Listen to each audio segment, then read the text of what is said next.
Fretes marítimos e as cotações das commodities em bolsa. O que uma coisa tem a ver com outra? Esse é o tema do vídeo de hoje. Se você não me conhece, eu sou Aledelar, eu sou um especialista em commodities e eu criei esse canal para levar informações sobre esse mercado de uma maneira que você nunca viu. Se você não é inscrito, inscreva-se no canal, ative o sininho para receber uma notificação sempre que eu postar algum conteúdo novo. E hoje eu quero trazer um conceito para vocês baseado nas notícias de queda dos fretes marítimos internacionais, porque esse conceito vai ajudar tanto quem é um trader do mercado físico, um broker do mercado físico, tem interesse em se tornar um trader e negociar commodities no mercado internacional, ou mesmo no mercado doméstico, e ele vai trazer alguns elementos que podem facilitar muito a vida dos especuladores que gostam de se expor em commodities, seja diretamente na commodity, ou seja através de um outro instrumento financeiro. Eu comentei em outras lives já com parceiros, com amigos, que particularmente eu não separo o mercado de commodity de mercado físico de mercado financeiro. Para mim, o mercado de commodities é o mercado de commodities. Primeiro, porque por um produto ser considerado commodity, além da escala, naturalmente, de produção que ele tem que ter um contrato futuro negociado em bolsa. Do contrário, ele não é commodity. Então, soja, commodity, milho, minério de ferro, petróleo, cobre, são commodities. Agora, feijão, azeite de oliva, o óleo de soja, sim. O azeite de oliva, não, porque o feijão e o azeite de oliva eles não são negociados em bolsa, apesar de uma escala de produção bacana, como é o caso do feijão, né? O Brasil produz feijão, a Argentina produz feijão, até exporta muito para o Brasil, eles não têm contratos futuros, então eles não são considerados commodities. E os contratos futuros, eles são derivativo financeiro, são negociados na bolsa, mas eles referem-se a uma commodity. Tanto que um contrato futuro, ele é simplesmente um contrato de compra e venda de um produto. Ele tem um padrão, ele é padronizado, então o contrato da soja, por exemplo, ele tem a qualidade da soja, ele tem o local de entrega daquela soja, ele tem uma quantidade daquela soja, ele tem um vencimento daquele contrato. Por isso que a exposição em contratos futuros de soja, você não consegue carregar por um tempo. Você vai ter um vencimento daquele contrato. Mas eu já adianto que investir em commodities é muito fácil e pode ser muito lucrativa pelos próprios ciclos das commodities. Então, o contrato futuro, ele estabelece uma série de parâmetros e grande parte das commodities negociadas, quase todas, elas têm a liquidação física realmente do produto.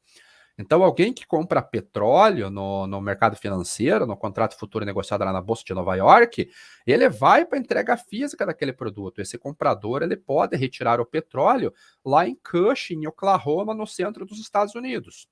Quem vende açúcar na Bolsa de Nova York, quando ele vai para a liquidação física daquele contrato, ele vai ter que entregar o açúcar em algum porto do mundo que é autorizado pela Bolsa de Nova York.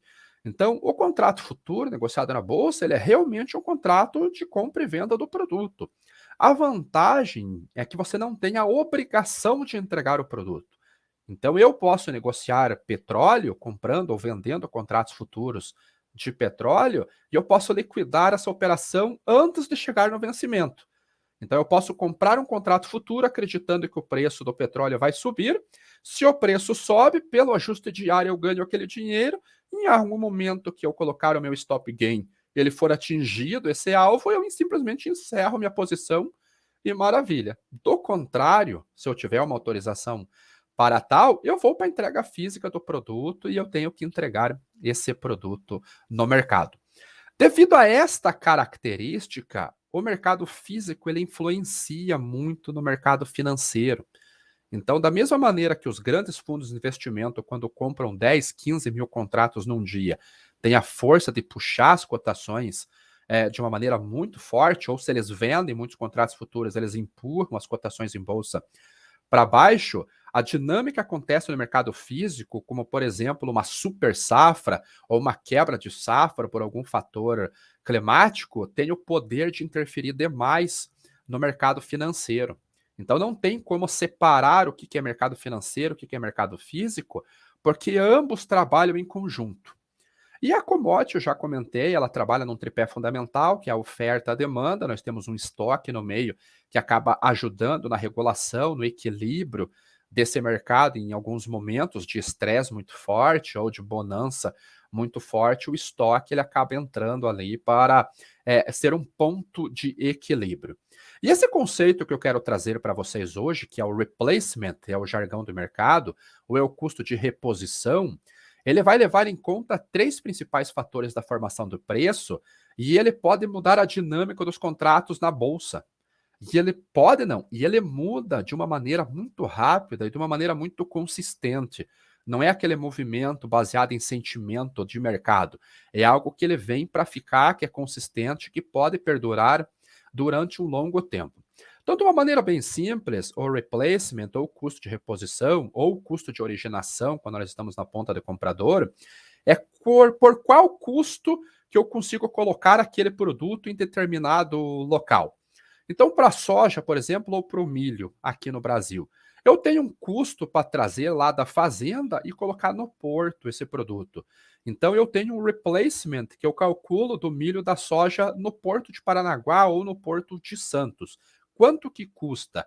E ali eu começo a ver se é mais viável eu comprar a soja, por exemplo, em Sorriso ou Sinop, lá no centro do Mato Grosso, né, o maior produtor global da commodity. Eu vou trazer para Paranaguá, eu vou levar para Santos ou eu vou levar para o porto de Barcarena, lá no eixo norte. E eu vou avaliar os modais de transporte e vou decidir qual que é o mais barato para eu repor esse produto em algum desses três portos. O chinês ele faz essa mesma conta quando ele vai comprar o minério de ferro, por exemplo. Quanto que está o minério de ferro da Vale e quanto que está o minério de ferro da Rio Tinto. Um sai do porto de Tubarão, no Espírito Santo, o outro sai do porto de Dampier, lá na Austrália. Então, eu coloquei nesse mapa, essa é a plataforma Aecon da Refinitiv, eu calculei nessa calculadora de shipping, de distância. Aqui é o porto de Tubarão, lá no Espírito Santo. Vocês vão ver que é um porto bem bacana, grande pra cacete, grande pra dedéu. Aqui está os armazéns, nós conseguimos ver quase os porões. Esse é um navio do tipo Capesize, ou seja, ele transporta mais de 100 mil toneladas. A distância que eu tenho para percorrer aqui do porto de Tubarão, vindo por todo o Oceano Atlântico, Oceano Índico, chegando lá no porto de Qingdao, na China, e aqui esse é o porto de Qingdao, você vê que é um complexo gigantesco também, aqui está o navio Capesize fazendo a desestiva, você vê que a distância que eu tenho do porto do Espírito Santo para o porto aqui de Dampier, da Austrália, é muito maior do que esse porto aqui, ó. Você vê ó, os naviozinhos trabalhando aqui na operação. Então, o chinês, quando ele vai fazer a compra, a continha dele, de qual origem que ele vai comprar, ou ele vai fazer o cálculo do replacement dele, ele vai ver essa questão aqui. Ah, Alessandro, mas aqui então a Vale não venderia nada para a China se a distância aqui é infinitamente melhor. Aqui é quase 3 vezes o tamanho. Está aqui, ó, 3 mil milhas, 11 mil milhas. Então, por que a China compra muito minério de ferro aqui no Brasil?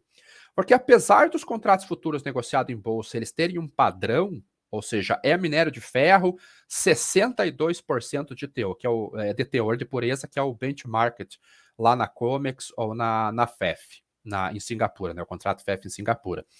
Como o minério de ferro da Vale, por exemplo, ele tem um teor de pureza maior, 67%, 68%, além do prêmio que é pago pelo teor de pureza, ou seja, é a cotação do contrato futuro, mais um basis de exportação, um prêmio de exportação. Nesse caso do minério de ferro é 13, 14 dólares. No caso da soja brasileira, tem 20, 25 centavos de dólar por bushel acima dos contratos negociados da soja americana. O chinês vai fazer essa conta. Qual que é o meu custo de reposição do produto para eu calcular a minha margem de processamento? Então, apesar dessa distância aqui ser muito maior e essa distância ser muito menor, essa qualidade aqui eu tenho um menor custo de processamento. Então, o maior custo de reposição desse produto impacta menos do que o meu custo de processamento para eu fazer um processamento com uma pureza de 60% a 61%, enquanto aqui é 68%, 67%, 68%. Então, o chinês faz essa conta. Quando nós vemos aí processos muito similares, que é o caso da soja, que eu estou mostrando aqui nesse gráfico, as rotas para Dalian, e eu tenho aqui na linha laranja a Argentina, a linha roxa Santos e a linha verde Louisiana, o porto do Golfo ali de New Orleans. O chinês ele vai olhar esse frete e ele vai fazer justamente essa conta. Vamos puxar aqui, você vê que os fretes eles deram uma escalada muito forte. Acho que se eu colocar... Não, vamos por aqui mesmo. Se eu puxar... Aqui, ó. Opa. Se eu puxar aqui pelo BDI, você vê que daqui, nós estamos no comecinho aqui de 2020, ele estava a 1.300 pontos, ele chegou a 5 mil pontos, então ele quase multiplicou por 5 esse frete. Ele saiu de um patamar aqui por volta de $30, 29, $30, e ele chegou a $80. Então, no frete para o Panamax, ele quase triplicou. Então, como que é feita a formação de preço do custo de reposição lá na China? É a cotação da bolsa do produto, independente do produto, mais o prêmio de exportação e mais a logística.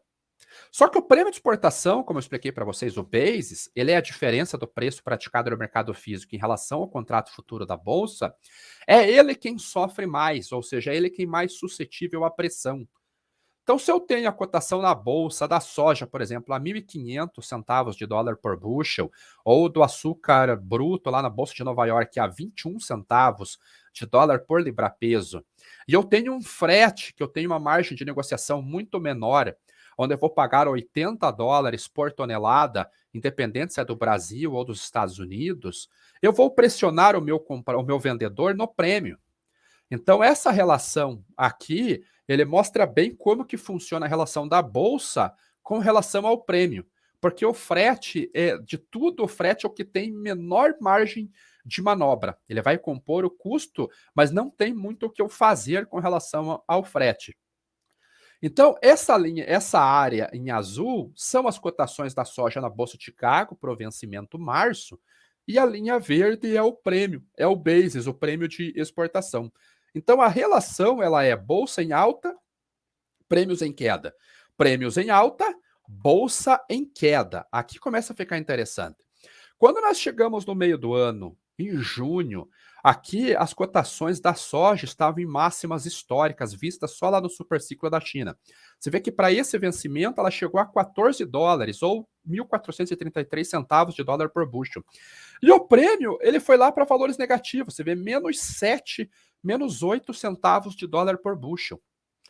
E aí o prêmio começou, a bolsa começou a cair, o prêmio ele começou a subir, chegou na máxima aqui a 38 centavos de dólar por bushel, enquanto a bolsa nesse mesmo período estava em 1.219.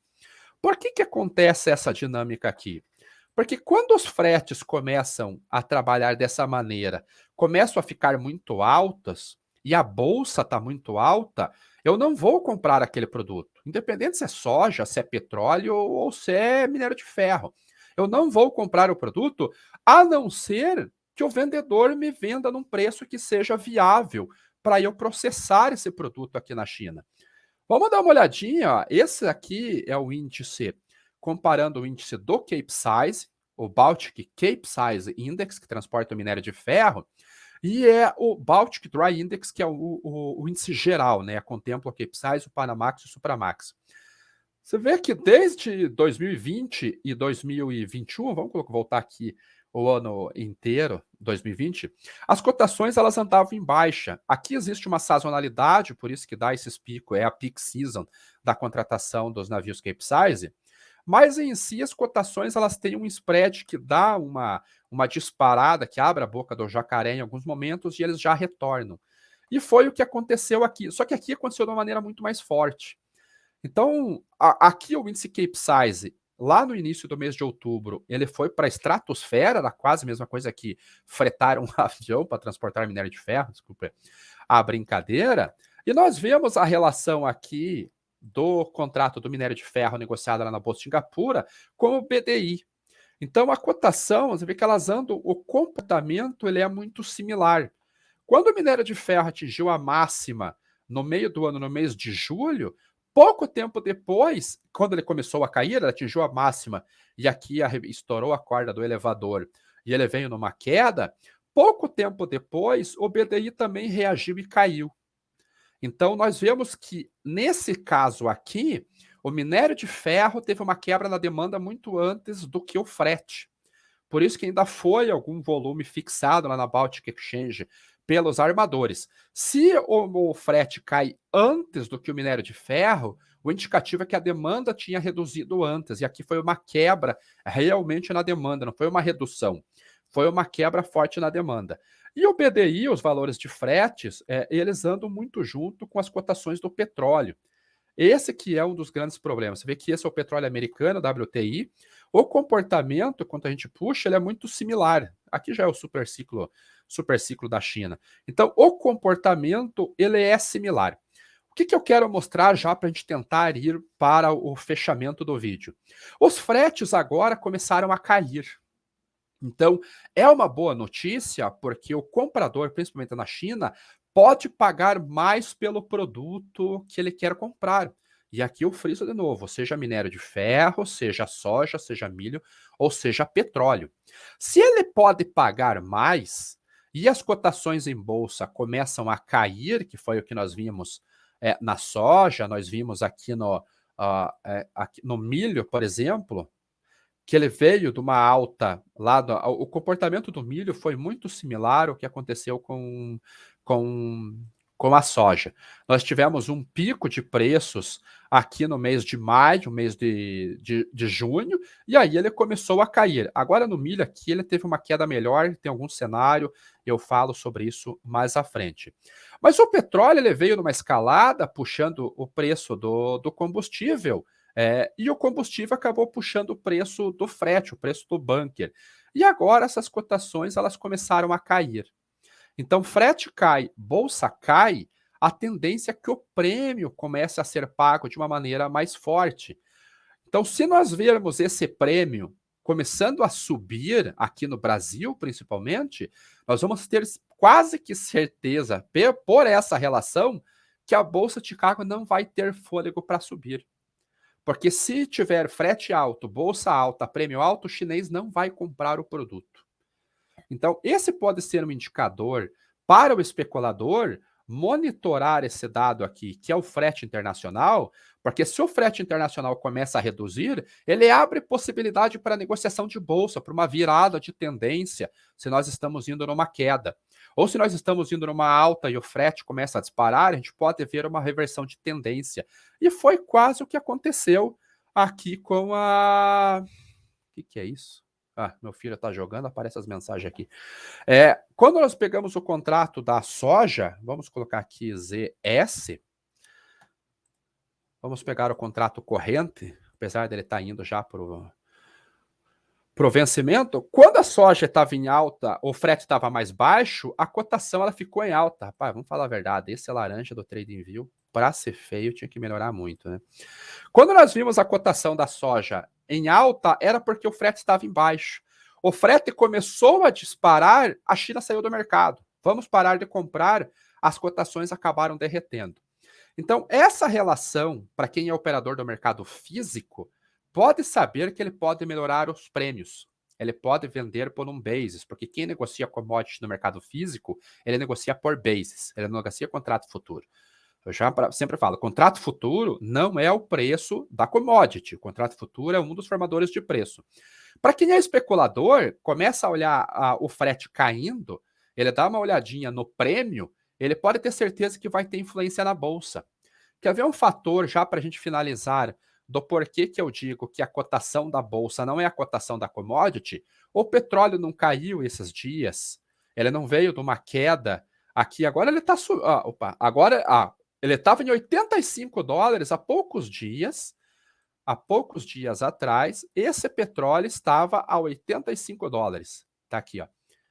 $86 quase que ele pegou na máxima. E agora ele veio caindo e agora ele já está em $80 praticamente, $81 aqui. Então ele teve 2 dias de queda muito forte. Vocês acham que o petróleo caiu no mercado físico para fazer o cálculo, por exemplo, da paridade de importação?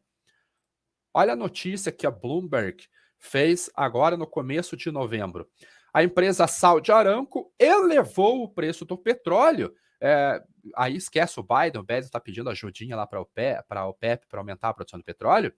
Mas nas quedas que o petróleo teve, a Saudi Aramco, que é a maior petroleira do mundo, ela aumentou os preços do petróleo. Então, aqui a Saudi Aramco incrementou o preço para os clientes da Ásia para entrega em dezembro de 1,40 para 2,70. Então, ela quase dobrou o prêmio de exportação. Então, aquilo que nós vemos na bolsa é um dos formadores de preço. E o que leva em consideração aquele formador de preço? A oferta, a demanda e o estoque. Estoque nós já sabemos, porque nós monitoramos. A EIA dos Estados Unidos fornece dados do estoques de petróleo, estoques de etanol, de gás natural toda quarta-feira. Estoques de grãos, o USDA dá, estoques de café, a OIC dá, a DICI, ela dá esses estoques. Quando nós vemos, então, que a demanda ela pode ser movimentada pelos valores de frete, se o frete está caindo, eu tenho um estoque confortável, eu posso ter queda no prêmio. Se o prêmio não cair, que é o indicador do mercado físico, a bolsa vai cair ou a bolsa vai subir. Dia 5 de novembro, a Saudi Aramco aumentou, ela dobrou o preço de 1,40 para $2,70 por barril. Vamos ver aqui como que foi o comportamento dia 5. Dia 5 de novembro. Cadê? Dia 2. Aqui, foi bem aqui, ó. Veio de 3 dias de queda o petróleo. No dia 4, ele atingiu o fundo aqui, que ele foi a 77, $78 o barril. No outro dia, a Saudi Aramco falou, não, por esse preço eu não vendo. Eu vou dobrar o meu prêmio de exportação. Ela aumentou o prêmio, o comprador não vai para o mercado físico. O comprador vai para a bolsa, ele fecha contrato na bolsa. As cotações imediatamente subiram. Provavelmente, ainda não saiu essa notícia, o prêmio de exportação do petróleo cobrado pela Saudi Aramco deve ter diminuído. E aí a bolsa voltou a cair. A Saudi Aramco deve elevar os prêmios. Se ela não elevar, a gente pode ver esse movimento de queda. Agora, deixar bem claro para a gente finalizar. Esse é um dos indicadores que nós podemos utilizar para análise. Ele é muito forte, mas ele não é único. Então, aqui não é um call de mercado, não está fazendo sugestão nenhuma de posição, mas ele pode ser um indicador para quem especula no mercado financeiro, utilizar o frete, utilizar o prêmio como um indicador se o prêmio vai cair ou vai subir. E para quem opera no mercado físico, é obrigação aprender a calcular o replacement para poder saber qual é o prêmio que ele deve pedir na negociação do mercado físico. Esta semana mesmo nós negociamos soja para a China na base de 310 centavos de dólar por bushel, acima da cotação da Bolsa de Chicago para entrega em dezembro. Então, nós utilizamos o contrato com vencimento em janeiro, nós pegamos um prêmio no porto de 22 centavos, adicionamos um frete de $60 convertido em centavos por bushel e adicionamos o nosso lucro por tonelada e nós temos o preço custo e frete posto lá na China, que era mais competitivo do que o frete americano. Então é assim que se negociam commodities. E para mostrar para vocês, já agora sim, realmente para a gente finalizar, eu quero mostrar aqui no container, nos dados do minério de ferro, que essa briga que a Austrália teve com a China e os prêmios do minério de ferro brasileiro, a qualidade do minério de ferro sendo mais favorável do que o australiano, estas linhas aqui, elas se referem à tonelada de minério de ferro transportada por milha náutica. A gente vê mais para frente, coisa para quem trabalha com commodities. Essa linha azul é a linha agora de 2021. Então, o preço da tonelada, a quantidade de toneladas transportada por milha náutica está em máximas históricas, ou seja, está em all-time high. A máxima histórica porque aumentaram as compras de origens fora da Austrália. E agora, realmente, para finalizarmos, esta é a linha da toneladas por milha do LNG, do Liquid Natural Gas. Então, esse é o mercado americano. Mas você vê que o transporte do gás do LNG também está em máximas históricas pela sazonalidade, muito acima.